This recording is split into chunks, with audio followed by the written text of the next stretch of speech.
and welcome to this edition of News Leader. Today is Tuesday, September the 19th, 2023. I'm Andrew Todd. In tonight's news, Tullahoma Wildcats come back from the pit with a win. Saturday is the day to drop off hazardous waste in Tullahoma. And Coffee County Mayor Judd Matheny speaks with Master Gardener Annette Graham. We'll have all these stories and more on tonight's News Leader. Hi there, this is Terry Stroop, Stroop's Accurate Refrigeration. Summer's about to wind down, fall's right around the corner. It's time to get signed up for your fall maintenance checks, and let's get out and support our local high school football this year. Let's go, Cats! Join the Kiwanis Club of the Highland Rim as we present the 13th annual 41A Music Festival, returning to downtown Tullahoma September 29th and 30th. 2 days of music, food trucks, Kid Zone, downtown merchant specials, and beer to wet your whistle. Brought to you by Miller Lite, Michelob Ultra, NAS, and other great community partners. All proceeds benefit local children's charities. Visit 41A Music Festival, Highland Rim Kiwanis on Facebook to learn more. See you in downtown Tullahoma September 29th and 30th. Welcome back. The Tullahoma Wildcats traveled to Coach Sisk's alma mater on Friday night to take on the Lincoln County Falcons in the pit to come away with the 39-14 win. News Leader's John Gray spoke to Coach Sisk about the win during Saturday morning's fifth quarter coaches show. It's always fun to go back home and play, even though that's not where home is anymore. But had a good time going back to the pit and introducing our guys to that atmosphere. And it's all, like I said, it's a neat place to play football. One of the neatest little stadiums in Middle Tennessee. So I was proud to be able to go back and proud to be able to bring home the W.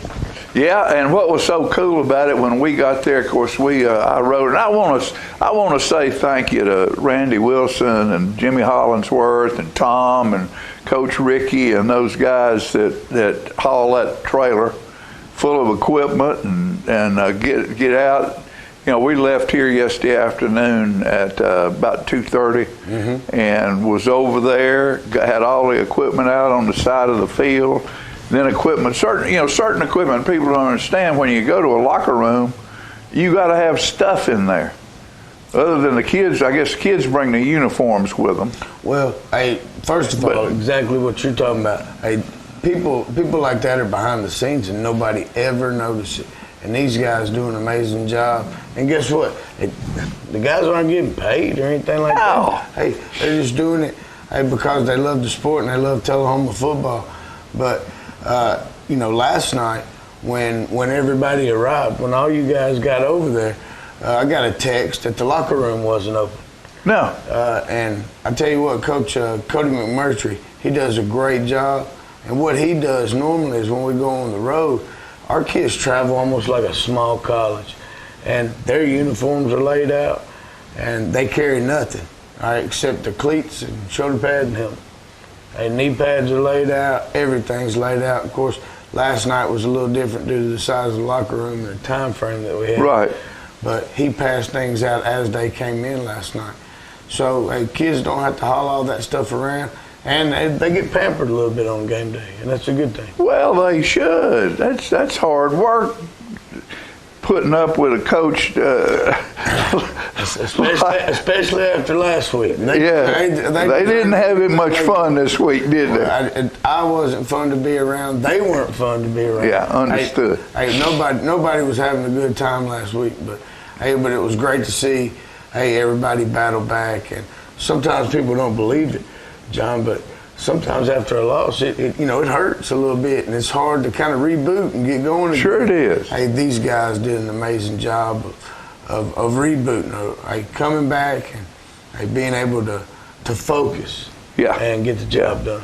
It's good to hear the people from there walking by and saying the things they say about you. Well, they still love you for the ball player you were and the things that you helped their football program accomplish when you were there. It's just like I said, grew up there, neat community, but actually born here in Tullahoma, believe it or not. Really? I was actually born here in Tullahoma, but I spent my life, grew up there in Lincoln County, and always nice to go home. Yes, it is. When we go home, it's time to win. It's time to win.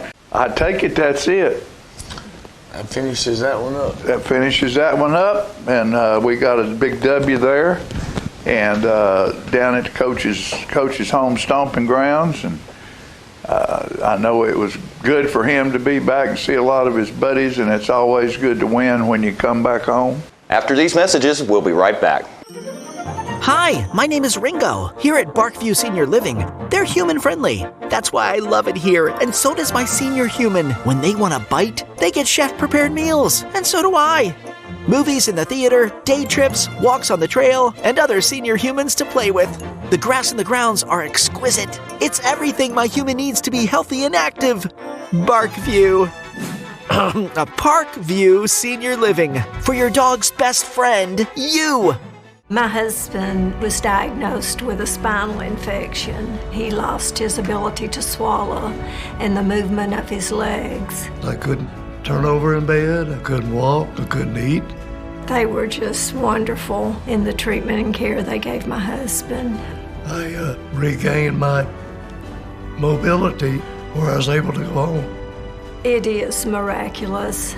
Let us champion your recovery. Life Care Center of Tullahoma. Welcome back. In this clip from the most recent Tullahoma Mayor's Quarterly Planning and Coordinating Committee meeting, City Attorney Steve Worsham updated the gathering, and then we'll hear Mayor Noah's closing remarks. Hi, I'm City Attorney Steve Worsham. I know all of y'all. The things that I have to report are either terribly boring, terribly technical, or confidential, and I can't tell you about them.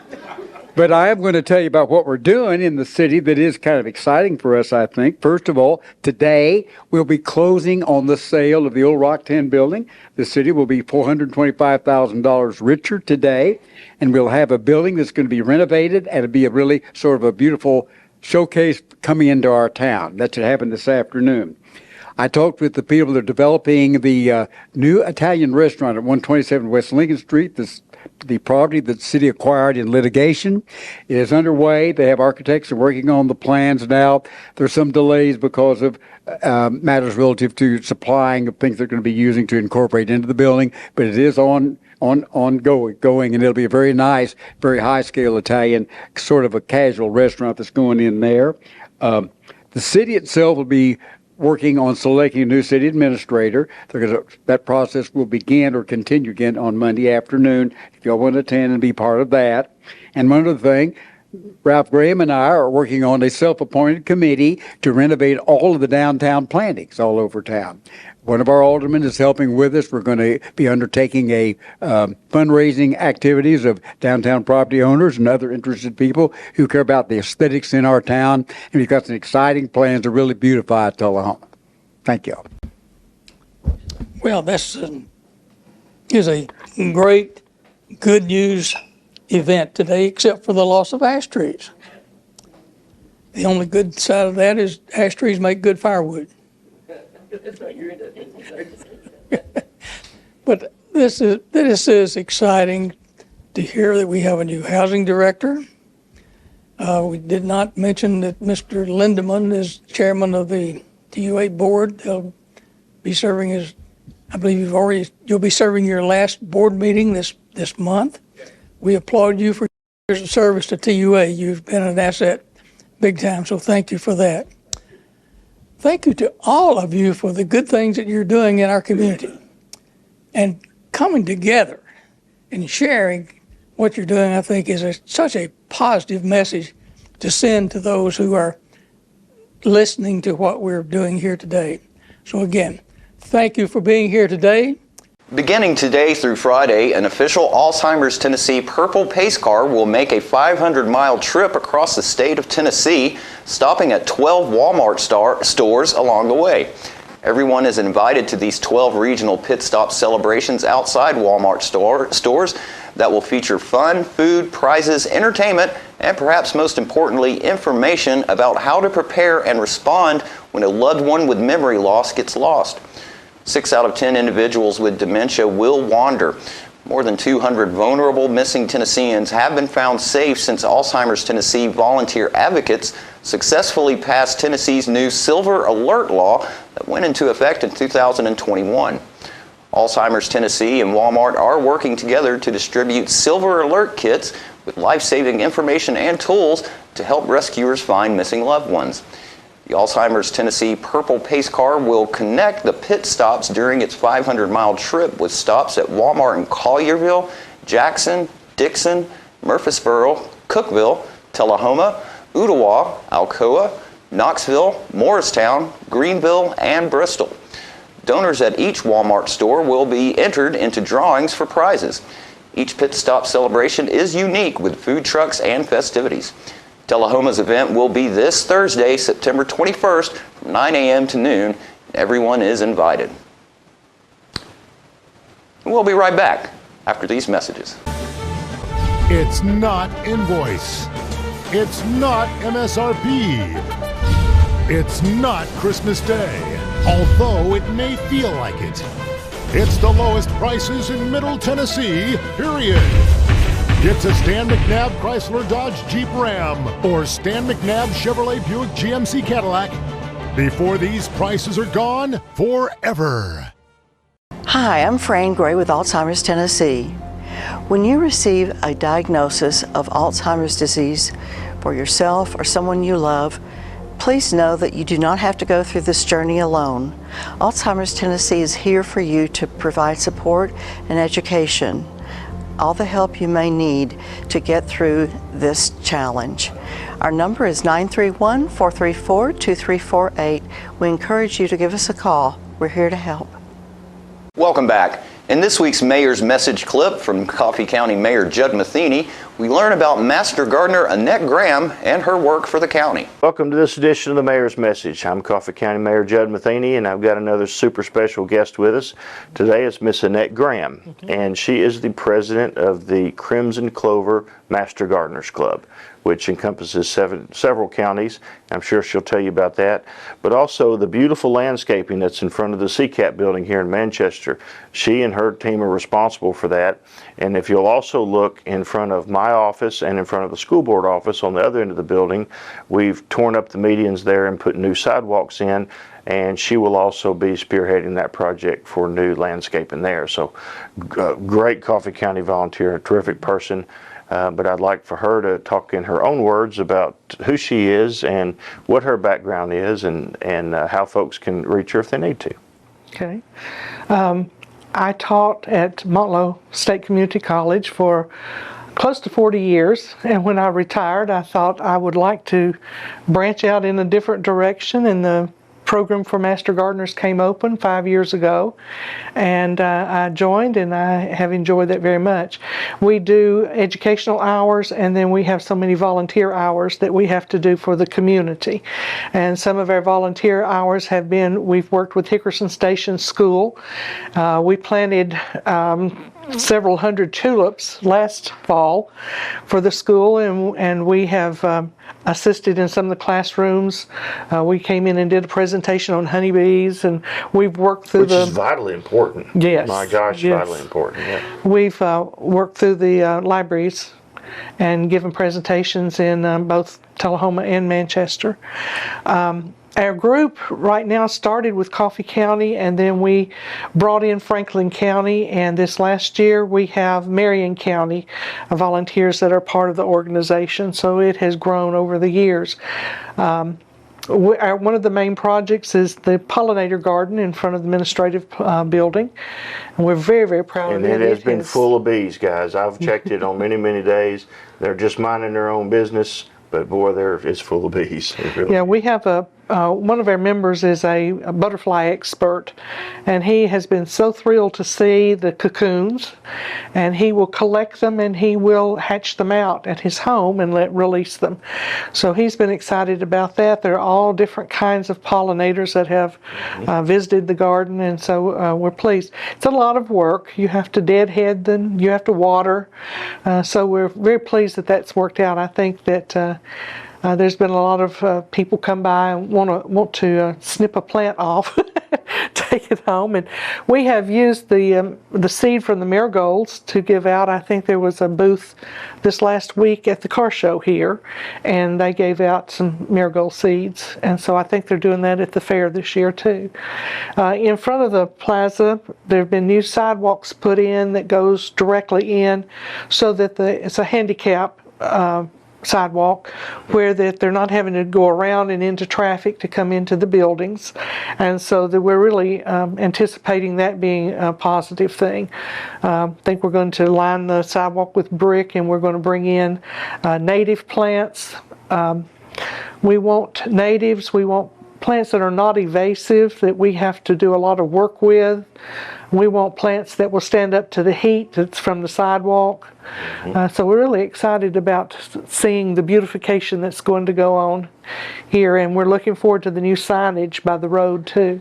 We are too, and we have gotten so many compliments on the new sidewalk, and a lot of people are like, you know, why didn't you do this 10 years ago? This is very common sense.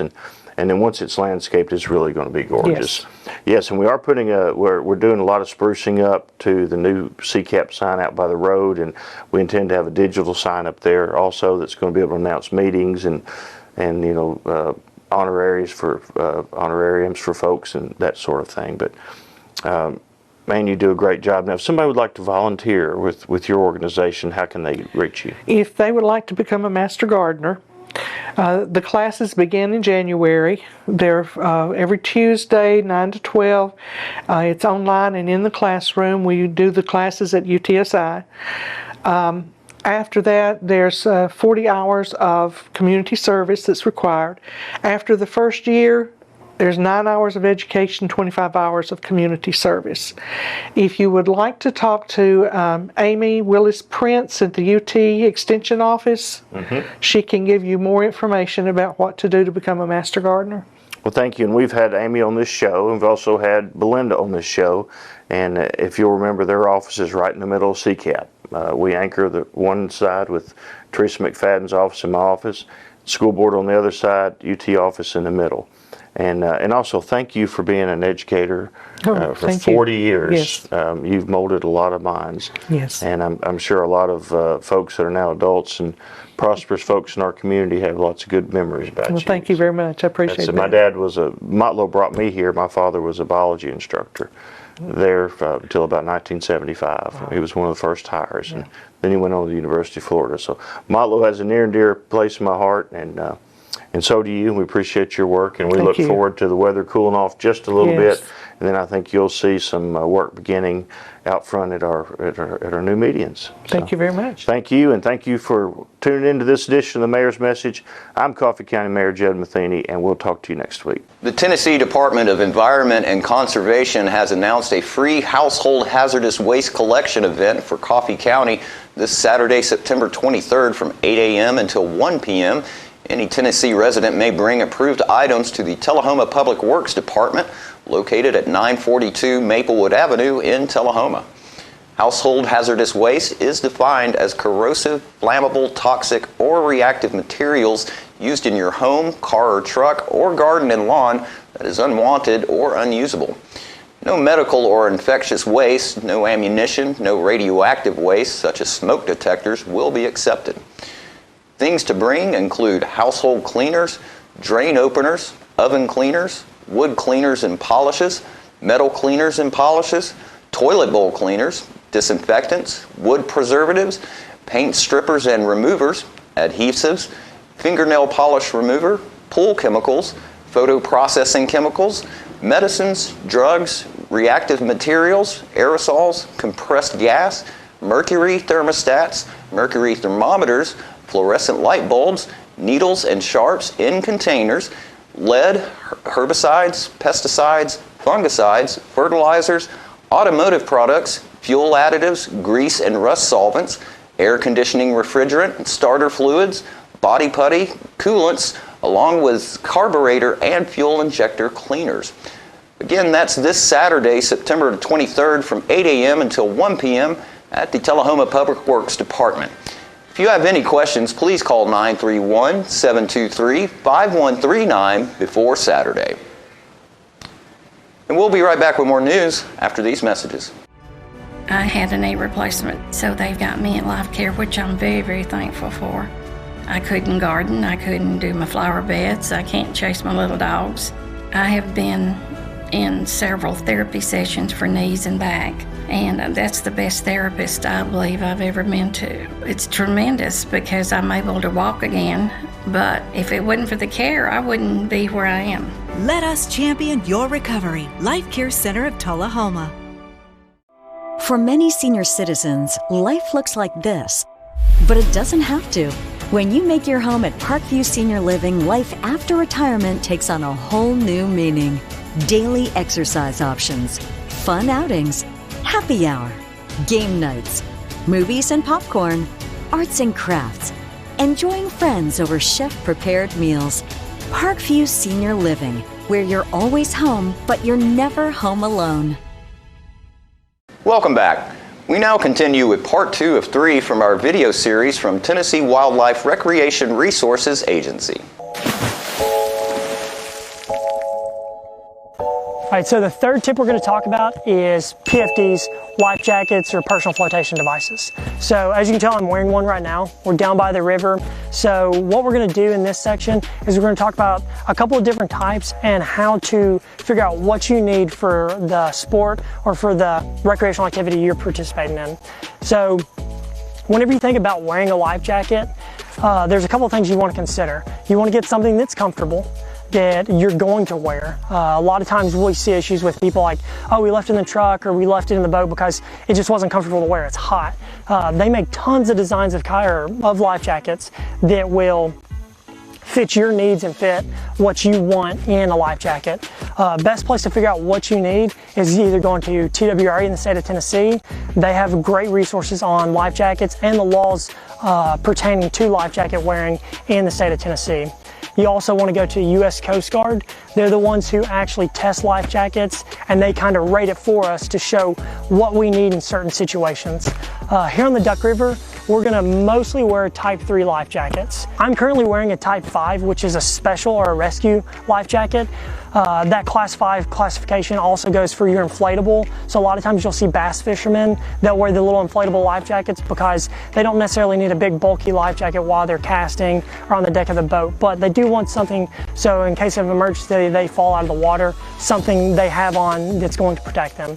As you can see down here, we have a few different life jackets. Some are the ones we use here at the state, and then others were just personal life jackets. So this first one is made by a company called NRS.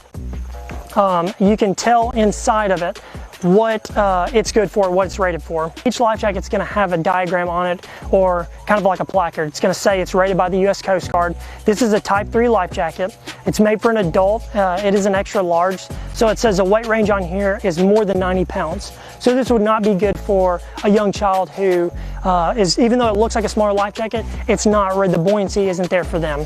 So being aware of that, we have a child's one next to it. This one's going to have the same kind of diagram, but it's going to say it's a youth life jacket, and it's going to show you the weight range for a young child. So this one goes up to 50 to 90 pounds. So this one would be right under that extra large adult one. So knowing the different types of life jackets and knowing what they're rated for will definitely help out. Like I said, the best resource for that is U.S. Coast Guard or TWRA in the state of Tennessee. So the reason I separate PFDs from the rest of my gear when it comes to my 5 tips that I go with is because it is so important. Here in Tennessee, we see a lot of accidents happen on the river and on lakes just because people weren't wearing life jackets. It can not only save your life, but it can save other people's life. So if you go into the water and you're not wearing a life jacket and something that happens to you, chances are there's going to be somebody close by, family member, friend, who's going to come in there after you, and it could potentially be deadly for both of you. So try and, even if you don't want to wear it for yourself, wear it for others, and just keep our waters here in Tennessee safe.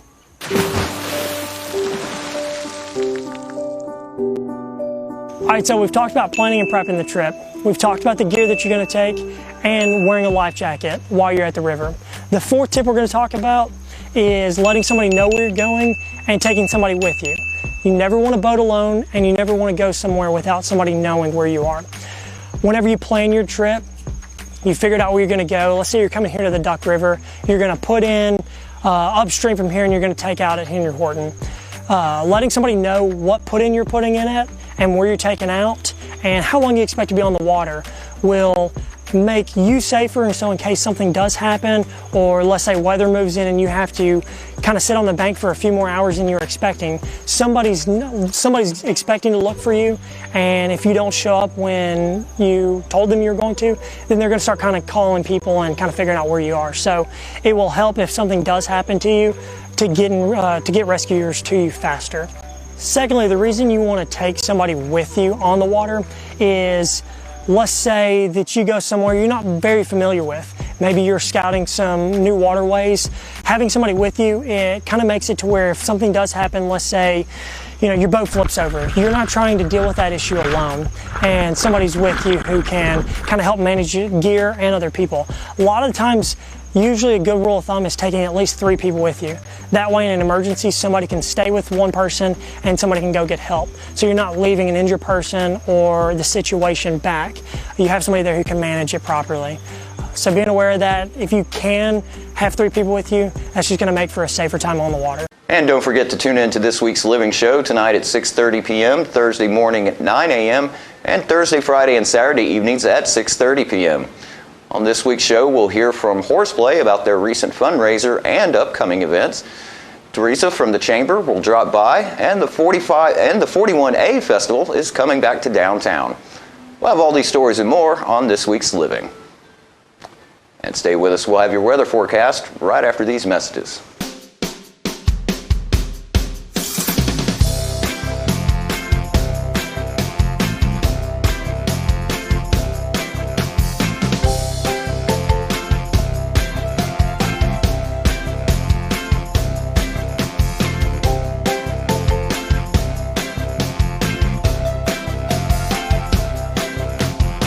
Parkview Senior Living, active, independent senior living at its finest. Hi, I'm Terry Stroop with Stroop's Accurate Refrigeration, your #1 hometown HVAC company. We offer dependable and reliable service on all your HVAC equipment. We also offer high-efficiency trained cooling units. Call us for your cooling needs. Your comfort is what we do. It's summer, call Stroop.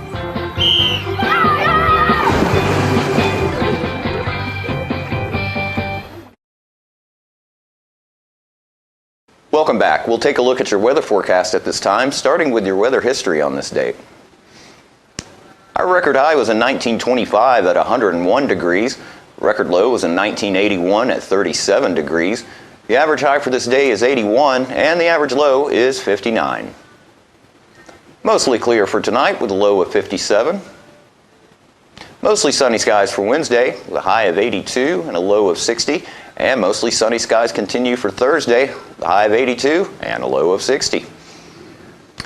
And that's our News Leader report for this evening. We invite you to join us each Tuesday, Thursday, and Saturday evenings at 6, 8, and 10 p.m. for News Leader. Stay safe. Have a great evening.